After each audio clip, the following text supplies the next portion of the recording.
Good morning and welcome to the Return Homestead.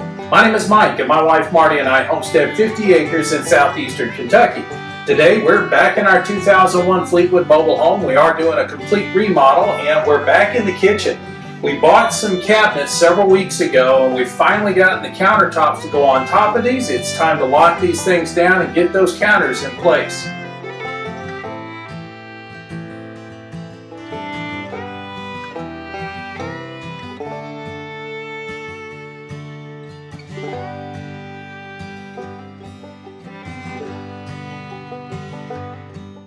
So we decided to go ahead and just buy the least expensive cabinets that we could get that are already pre-made and ready to install. So we've had the cabinets in place for a couple of weeks, but the top of them, the countertop, is just random pieces of plywood we've got covering the top.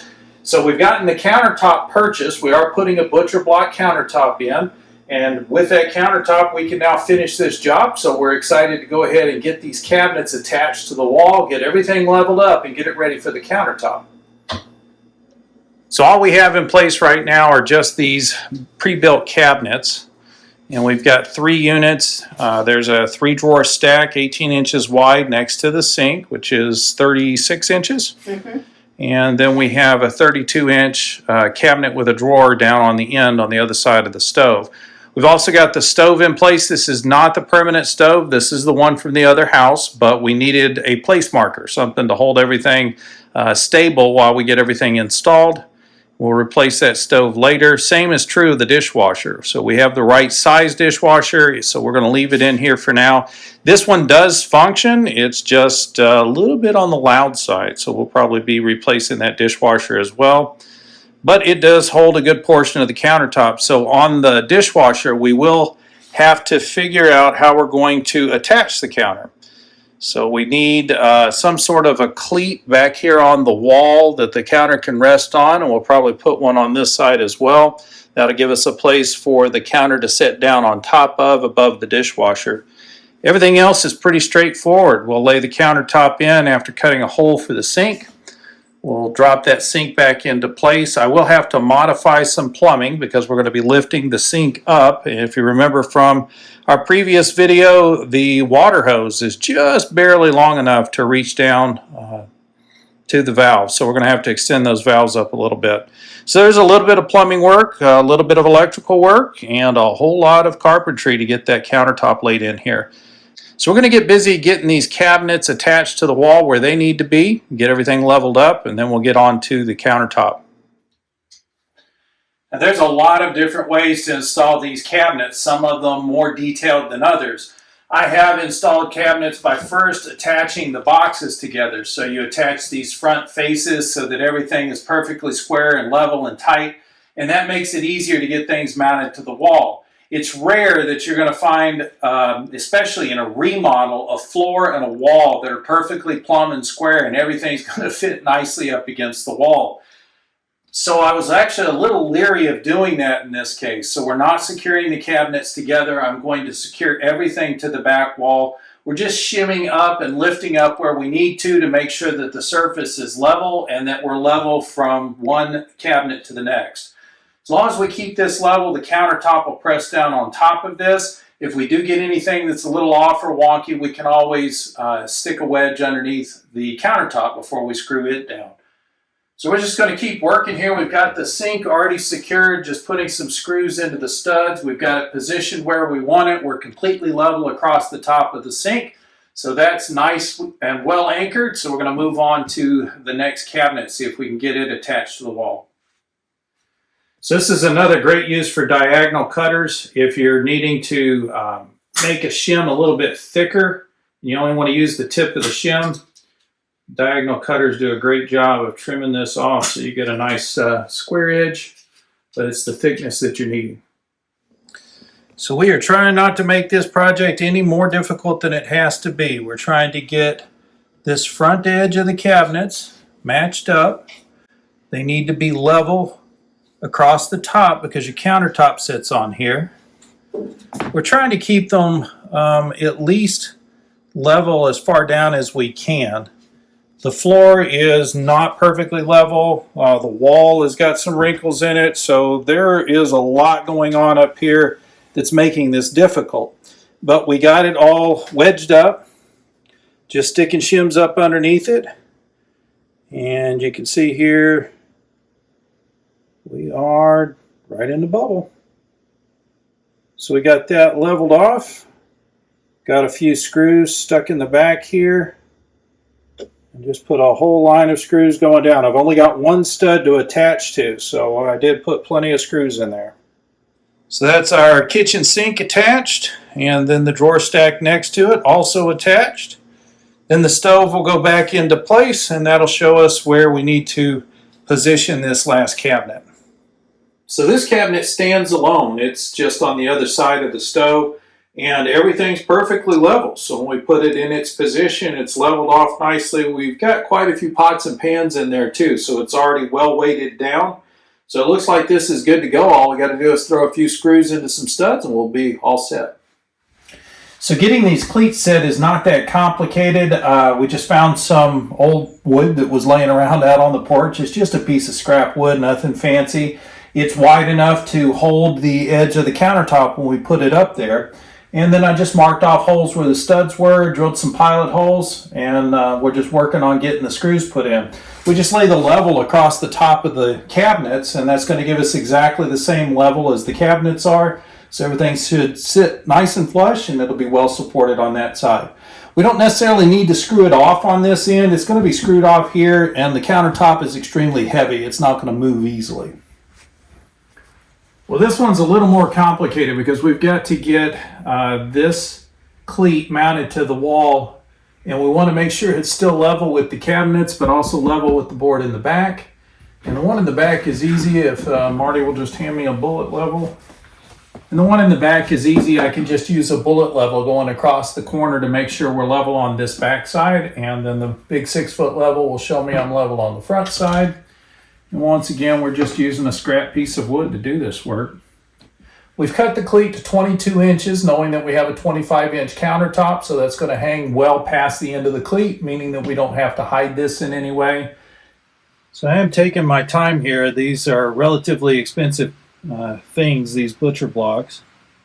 We've got the upside, or the best side, is facing down, so that all the marking I'm going to do, it will be on the underside. So we're not going to mark up the top surface at all.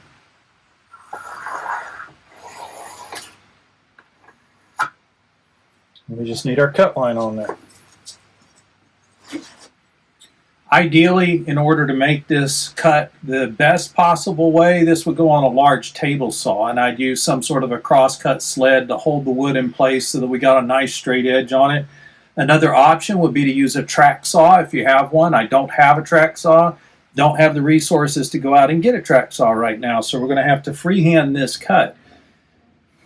If you've done enough of this, then you can freehand almost as straight. It's not going to be perfect, but with the thickness of this wood and just taking my time letting the saw chew through it nice and slow, I think we're going to get a straight enough line that we can push it up against the apothecary table and everything will be cleaned up in the corner. Same thing as the last time I was talking about making a free-handed cut like this. This is the cutoff portion. So if I put most of the saw on the portion that's cutting off, then I can get the line right on the edge of the saw foot. And that's going to give me the best, cleanest cut. So you're going to be catching this. Just don't grab or lift up on it at all. Pick up, just catches as it comes off.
So we're busy trying to get the sink cut out.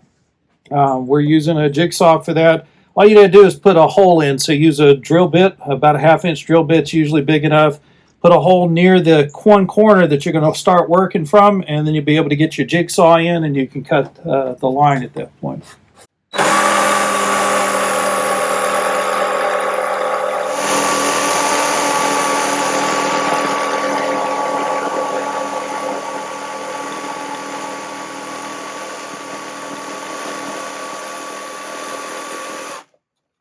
You might have to put a hole in each corner. Now this can be difficult. The sink template usually has a rounded corner on it, and I want to try to maintain that angle and maintain that curve, but it can be too tight a curve for the width of your blade. And so you just have to take little chunks at a time and just keep working it until you get through.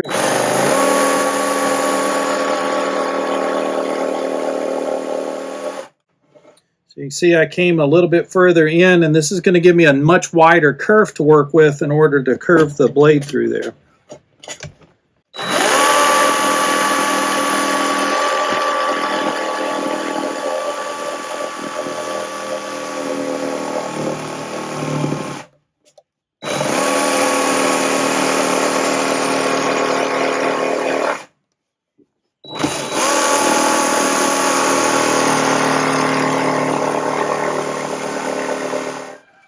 Spend a little extra money. Make sure you get yourself a 6 amp-hour battery. These batteries will last for many days worth of work when you're doing some basic construction work.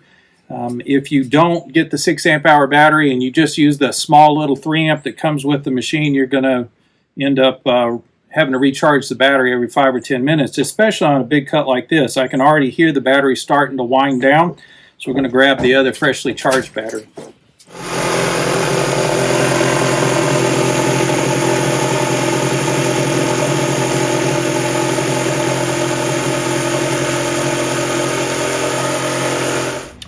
So a lot of times in order to make this rounded corner, like is on the pattern, you want to just take off little bits at a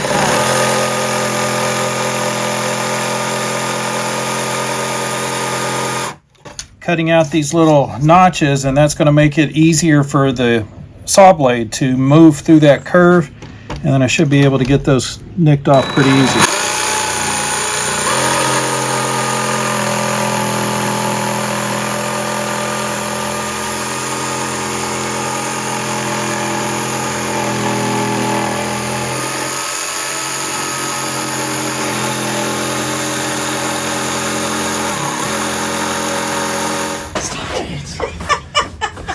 Cool. All right, so we've got 2 of the corners cut out.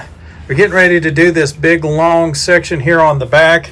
But before we did that, of course, we're concerned about exactly what's going to happen when this falls off because it's already loose. So what we've done is screwed off a board underneath. So we got a board running underneath this completely to the outside of the cuts. And that board will help support this big block so it doesn't come falling out and crashing down on anyone's toes. So we started with the template that came with the sink. All you do is cut it out with the paper. Then we positioned this where we needed it on the counter. And then marked the edges out. And then with a jigsaw, we cut the hole out for the sink. Pretty straightforward stuff. Not real complicated. We did have to make a small adjustment on the cabinet itself. We were a little off center with the sink, so this was sticking out way too far, and we couldn't actually get the sink in here, but it's a simple adjustment just to remove an inch of that material, and the sink fits just fine. And we've still got plenty to use to screw off to the countertop. So Marty's going to get the top of this clean while I work on getting it secured to the cabinets. And just like that, we have installed countertops. So the cabinets are now secured off to the wall. We've gotten the sink cut out. We've got everything mounted up on top of the cabinets. And we've got it all screwed off. So it's secured. Everything is tight. It's well fitted. All we need now is a little bit of finish on this countertop and we'll be good to go.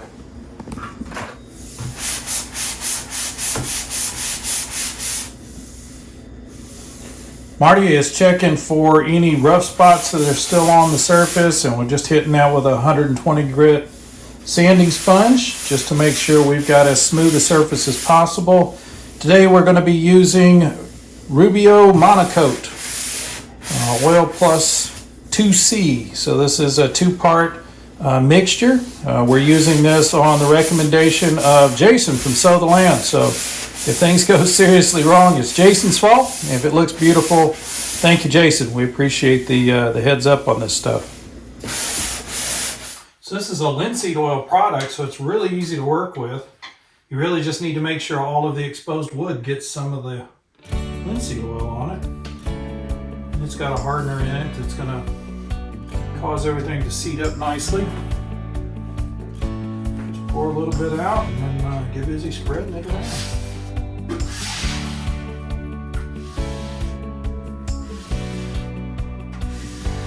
Spatula works much better than a brush to try to get this spread out. Much quicker, get much more even coat. Spatula also allows you to kind of squeeze down into the grain, so you're getting a good penetration with the oil. Most of the work comes from the oil sitting on the wood and soaking in. You know, also this stuff doesn't stink. Working with a polyurethane or a stain, oh, those things are really hard to work with inside. When you don't have great ventilation, this has almost no odor at all. It's actually kind of pleasant smelling. The other nice thing about using a linseed oil product, especially on a light wood like this, is that's exactly what we used on the window frames. So we're in the same color family with basically the same tone as what's around the windows. Helps to blend everything out.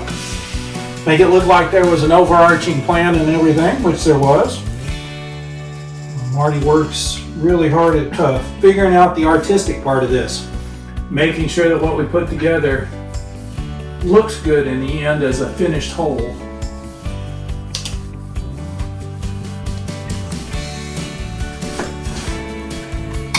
And I am going to make sure I get treatment on the wood even around the edges of the sink. Even where it's not going to be seen, I want it to be well coated. You know, it has kind of a fruity smell. It didn't take much.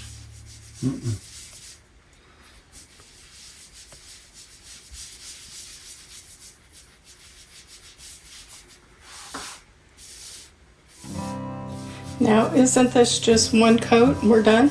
Yeah, this is a one coat product, so we don't have to come back and refinish this again tomorrow.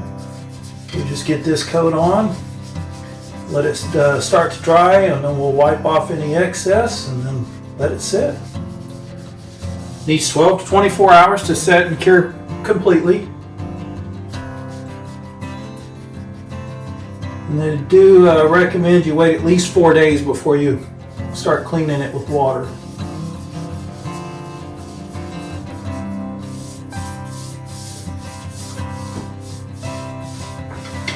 This should fill up and seal out all the holes in the wood. Watertight surface.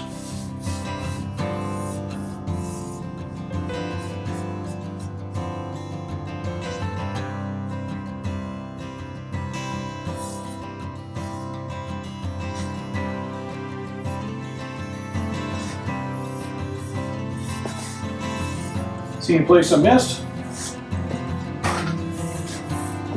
How about heavy? Does heavy make a difference? There's some heavy right here.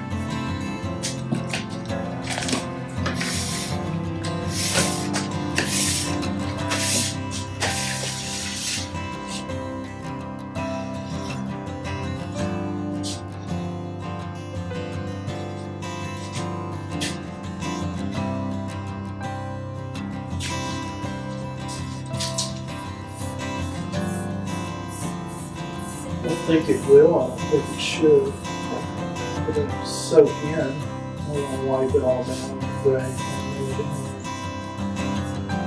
Looks like you got it all. You would definitely see a color change.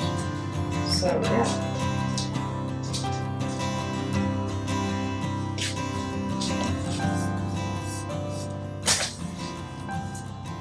Looks good.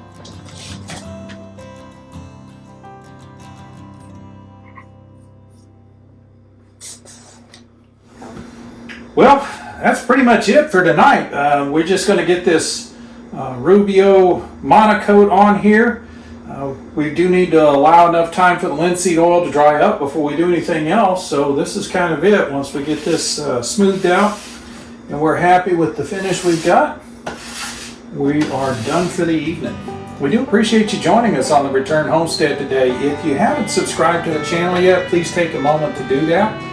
While you've got that window open, if you could go ahead and hit that thumbs up icon, that's going to let the algorithm know you enjoyed the video and they'll share it out with more people. We'll see you next time.